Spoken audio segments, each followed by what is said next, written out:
My dad abandoned me in the woods to make me a man. 12 years later, my success let me turn his $150,000 desperate family plea into brutal karma revenge now.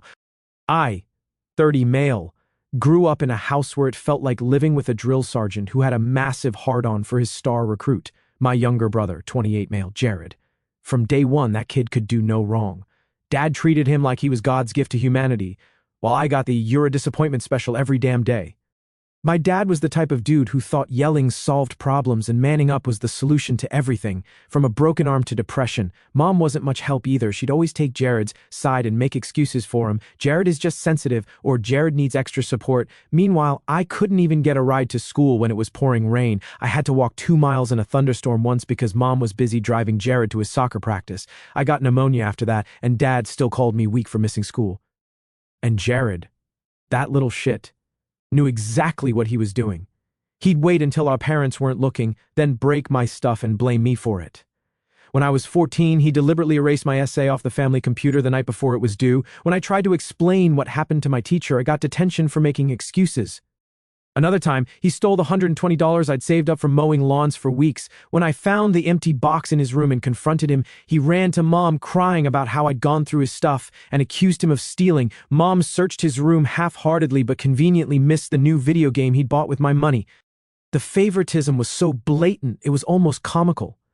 My sister, 31 female Claire, saw what was happening. She was older than me and smart enough to stay under the radar. Sometimes she'd give me these looks across the dinner table when Dad was tearing into me about something stupid, like not mowing the lawn in perfect diagonal lines. She knew it was messed up, but to be honest, I don't blame her for not stepping in. Dad had this way of making people regret standing up to him. Dad had this whole philosophy about raising real men, which basically meant treating me like crap while letting Jared coast through life.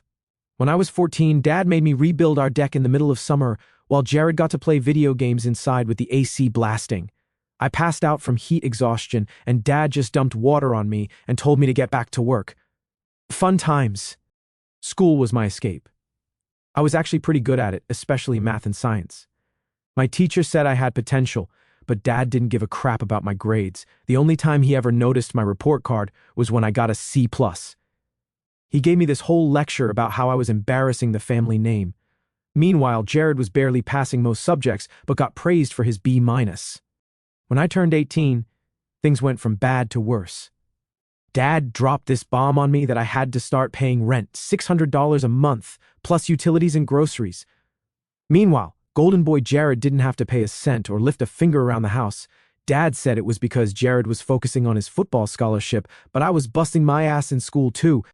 So there I was, trying to finish my senior year while working 2 jobs. I was pulling 30 to 35 hours a week on top of classes. My grades took a hit. I was sleeping maybe 4 to 5 hours a night and started getting these killer migraines.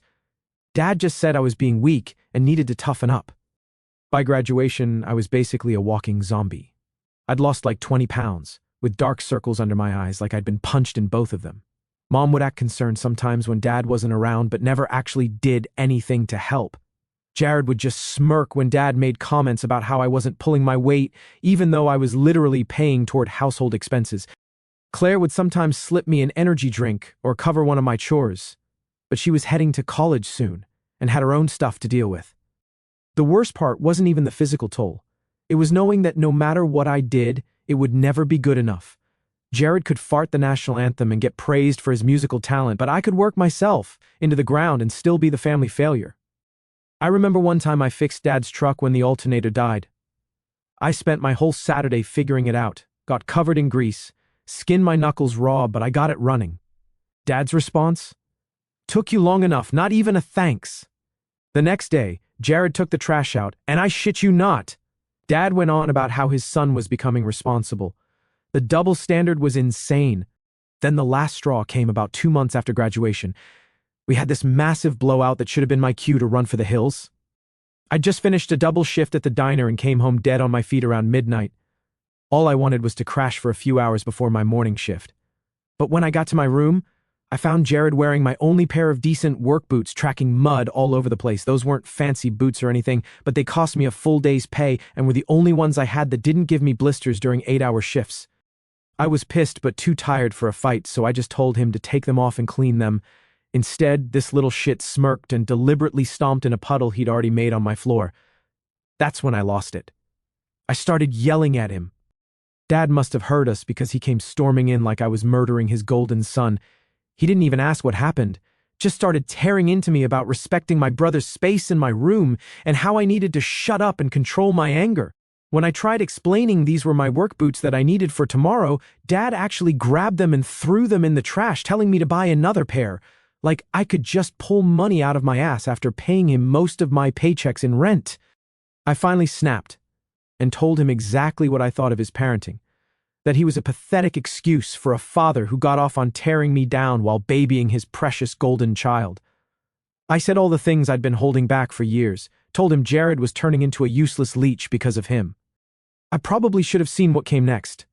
Dad got right in my face, all veins popping in his forehead, challenging me to do something about it, like he was hoping I'd swing first. I didn't take the bait, but it didn't matter. Dear old Dad decided a lesson in respect was due. Nothing says functional family like your father beating the crap out of his adult son over a pair of boots, right? He knocked me around the living room pretty good. Mom just took Jared to the other room so he wouldn't have to see it. Heaven forbid the golden child witnessed Dad's anger issues in action. I managed to get out of there with just a bloody nose, a split lip, and what would become a pretty impressive black eye. About a week later, something weird happened. Dad's whole attitude changed. Not nice exactly, but less of a jerk than usual. He actually bought me new work boots without saying a word about our fight, started asking about my jobs, even complimented me when I fixed the leaky faucet in the bathroom. I should have known something was up. Leopards don't change their spots, and my dad was basically a leopard with anger issues and a receding hairline. But when you've spent your whole life trying to get your dad's approval, even the smallest crumb looks like a feast. So I went along with it, thinking maybe getting my ass kicked had somehow been a turning point. Then one Friday, he comes up with this whole plan for us to bond on a fishing trip, just me and him, man to man. He said he realized I was working hard and wanted to reconnect before I moved on with my life. I've got to admit, part of me actually believed him. When you're raised by someone like that, there's always this dumb little voice hoping maybe this time will be different. So I called in sick to both jobs, which I never did, and we packed up his truck and headed out to this lake, about 3 hours from home. The whole drive, he's actually being normal. He didn't say much, but I thought he was putting his thoughts together. Must be hard for him to be the good father after beating the shit out of me, so I gave him time. But then we stopped for gas in the middle of nowhere, one of those places with nothing but trees for miles. As soon as he put the truck in park, Dad's whole demeanor changed. That fake normal act dropped in an instant, his face twisted into the contempt I was more familiar with. Before I could even ask what was happening, he reached across me, flung open my door, and literally shoved me out of the truck. I stumbled and fell hard on the gravel. When I looked up, confused, he was tossing my empty water bottle after me. "Time to man up for real," he sneered. "If you're tough enough to talk back to me, let's see if you're tough enough to find your own way home. Consider this your graduation present. Freedom from the family you're so ungrateful for." Then he laughed and added, "Maybe out here you'll finally grow a pair since nothing I've done has worked. Don't bother coming back until you do." I stood there with my ass in the dirt, watching as he revved the engine and peeled out of the parking lot, dust flying everywhere. My wallet, phone, everything was still in my backpack in his truck. The realization that this entire bonding trip had been planned from the start, just to dump me in the middle of nowhere, hit me like a punch to the gut. That's when it finally sank in. My dad never wanted to fix our relationship. He just wanted to break me one last time. So there I was, standing in a cloud of dust, watching my dad's truck disappear down the road. The gas station was one of those automated ones. No store, no attendant, just a couple of pumps with card readers. Literally nothing but trees and an empty road stretching in both directions. After the initial shock wore off, I checked my pockets, maybe $17 in cash, some lint, and a stick of gum. No phone, no wallet, no water bottle besides the empty one he'd thrown at me. Not exactly ideal survival gear. The temperature was dropping too. It was mid-September, and while the days were still warm, nights got pretty cold in this part of the state. I spent a good 10 minutes just looking at the road in both directions, trying to figure out which way might lead to the city. I started walking with my thumb out whenever I heard a car, but traffic was basically non-existent, like maybe one car every 30 minutes and none of them stopped. Can't really blame them. Some random dude with a black eye on a deserted road doesn't exactly scream safe ride. After about 2 hours of walking, my feet were already starting to blister. The sun was starting to set, and I was beginning to wonder if I'd need to figure out how to sleep in the woods. Not going to lie, that thought was pretty terrifying. Then I spotted something through the trees, walked about half a mile off the road, and found this tiny convenience store attached to what looked like somebody's house. Straight out of a horror movie, but beggars can't be choosers. The old dude behind the counter took one look at me. My face still messed up from the fight with my dad, covered in dust from the road, probably looked half dead from walking for hours. And I made up some bullshit about how my buddies had played a prank on me during a camping trip and left me behind. Not sure if he believed me, but he let me use the store phone. First, I tried calling home. Mom picked up, and I'll never forget what she said. I started explaining what Dad did, expecting her to be shocked or worried or have literally any normal human reaction. Instead, she got all defensive, saying Dad had already called and told her the whole story about how I'd thrown a tantrum when he asked me to help unload the truck and how I needed to learn respect and be a man. Complete fiction. But she ate it up. When I tried telling her the truth, she just said I needed to figure it out and that I was old enough to handle myself. And she actually hung up on me. That's when it really hit me. They were both totally fine with this. They had planned it together. I was never the son they wanted, so they were literally throwing me away. The store owner was giving me this look of pity, but I had to keep it together. I was about to call Claire, but I knew she couldn't do much, and I didn't want to put her in the middle of this mess, so I called the only person I knew would actually help, my Uncle Jack, my dad's brother. They hadn't spoken in years because Uncle Jack always called Dad out on his bullshit parenting style. Uncle Jack had tried to stay in touch with me, but Dad always made it difficult. I still had his number memorized, though.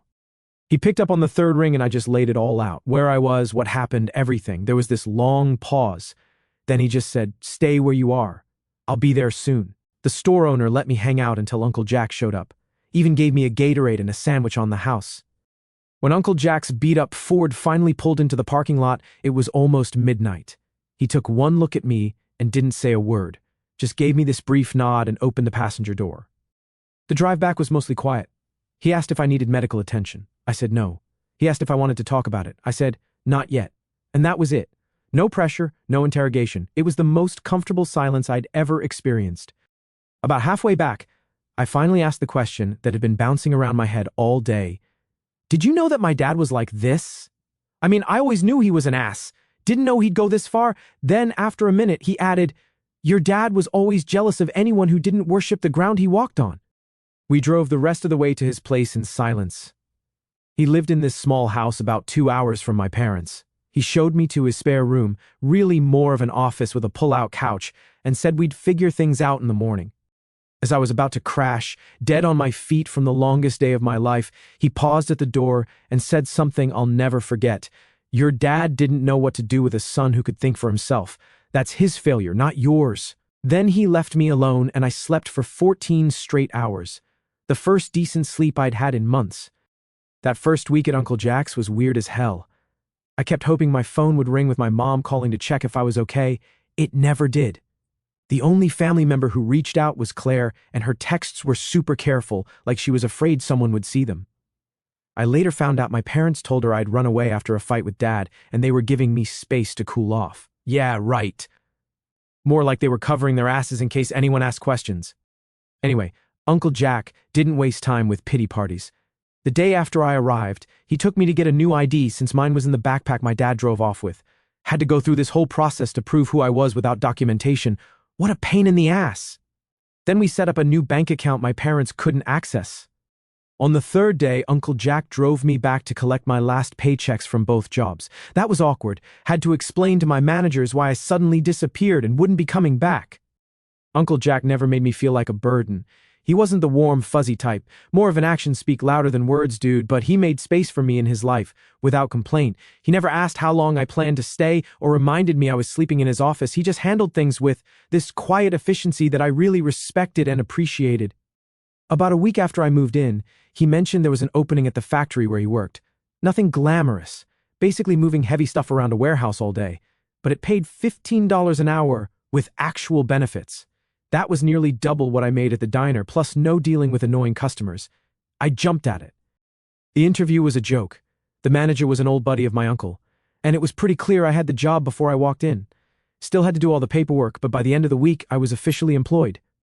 The first day on the factory floor was brutal. I thought I was in decent shape from all the manual labor I'd done, but this was different. 10 hours of lifting, carrying, and stacking in a building with crappy ventilation.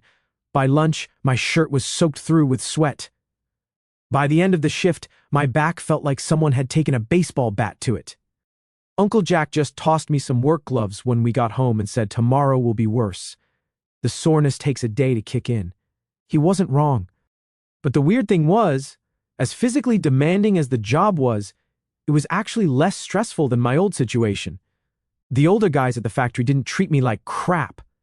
If they saw me struggling with something, they'd jump in and show me a better technique instead of calling me stupid or weak. Plus, the paycheck was solid. After taxes, I was clearing more than enough to start saving. Even after giving Uncle Jack some money for rent, which he tried to refuse, but I insisted. I was determined not to be a freeloader like my brother.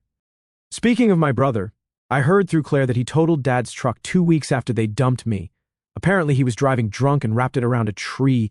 Somehow he walked away with barely a scratch, and somehow my parents weren't even mad about it. Dad just fixed the truck, and Jared faced zero consequences. Classic. 3 months into working at the factory, I had enough saved up to buy this crappy car from one of the guys at work. It had 200,000 miles, the AC was busted, and the radio only picked up like 2 stations, but it was mine, the first thing I ever owned outright. Uncle Jack helped me fix it up on weekends, taught me how to change the oil, replace brake pads, all that practical stuff my dad never bothered with.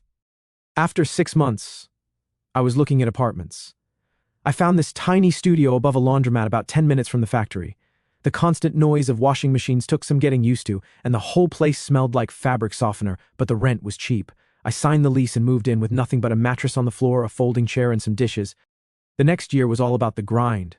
Work, save, improve my place little by little. I started hitting the gym regularly to build up my strength for work. I wasn't trying to get huge, just functional strength. Between that and hauling stuff at the factory all day, I put on about 20 pounds of muscle. I wasn't scrawny anymore, that's for sure. Uncle Jack and I fell into this routine where I'd go over to his place most Sundays. We'd watch whatever game was on, fix stuff around his house, or just hang out. He wasn't big on heart-to-hearts, but occasionally he'd drop these nuggets of wisdom that always hit hard. Claire and I stayed in touch through all this.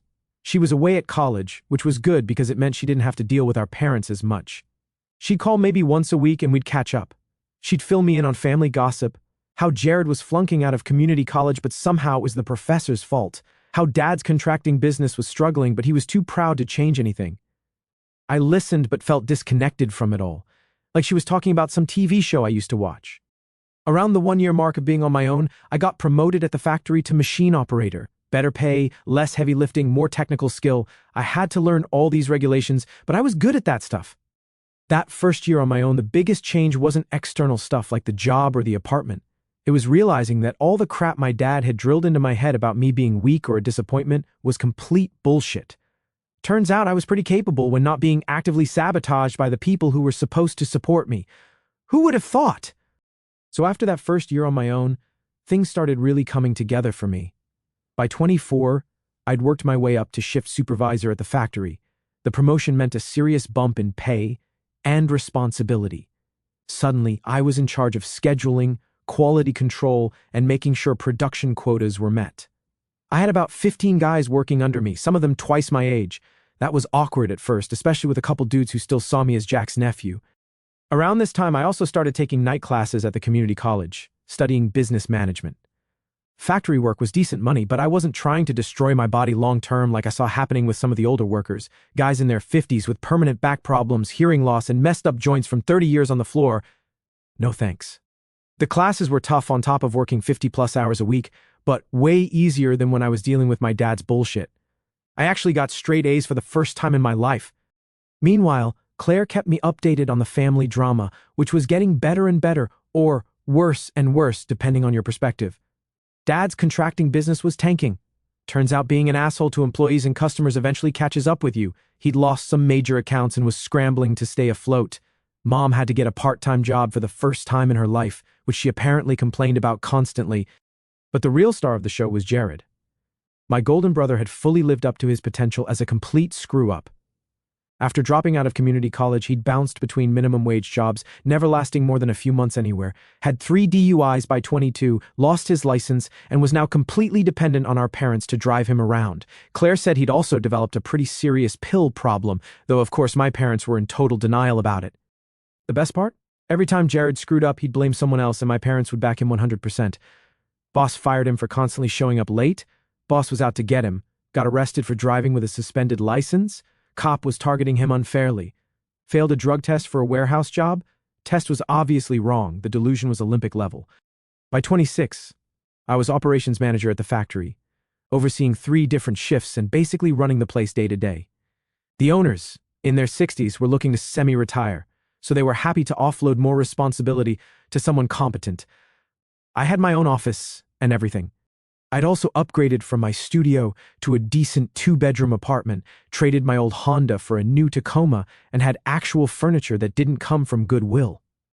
Uncle Jack was pretty much the only real family I acknowledged at this point. We still did our Sunday routine. I tried to pay him back for everything he'd done for me, but he always shrugged it off. Family doesn't keep score, he'd say. That hit hard considering how my actual parents had done nothing but keep score my whole life. Claire graduated college and got a job in marketing about an hour from where I lived. She didn't move in with me or anything, but we'd meet up for dinner every couple of weeks. It was cool seeing her build her own life away from our parents. She was still in contact with them but kept them at arm's length, called it her sanity distance. At 28, I took the biggest risk of my life. The factory owners mentioned they were considering selling the business and retiring completely. After crunching numbers for weeks and meeting with a bank, I made them an offer. I couldn't afford to buy the whole operation outright, but I could swing a partnership deal with a path to majority ownership. They went for it. Partly because they knew I could keep the place running smoothly, and partly because training a new operations manager would have been a pain in the ass for them. 2 months of paperwork and meetings later, I owned 30% of the business where I'd started loading trucks. The first thing I did was hire Uncle Jack as a senior consultant with a fat salary. The man deserved to get off the floor after 40 years of hard labor. He tried to refuse, saying he didn't need charity, but I told him it was smart business to keep his knowledge in-house. That got him to accept. The second thing I did was modernize everything.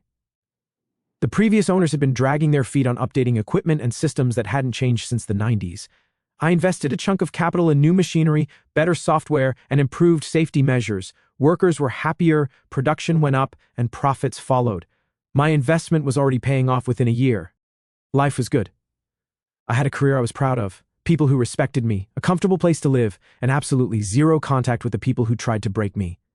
Perfect ending, right? Except life doesn't wrap up in neat little bows.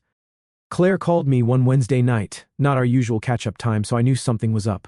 "Have you checked your email today?" she asked, sounding weird. I hadn't. I'd been in meetings all day. I pulled it up while we were on the phone and saw something from an address I didn't recognize. When I read it, my stomach dropped.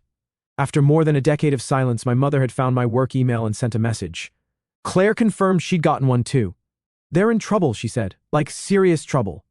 Turned out my parents had gone from financially struggling to completely desperate. Dad's business had finally failed entirely.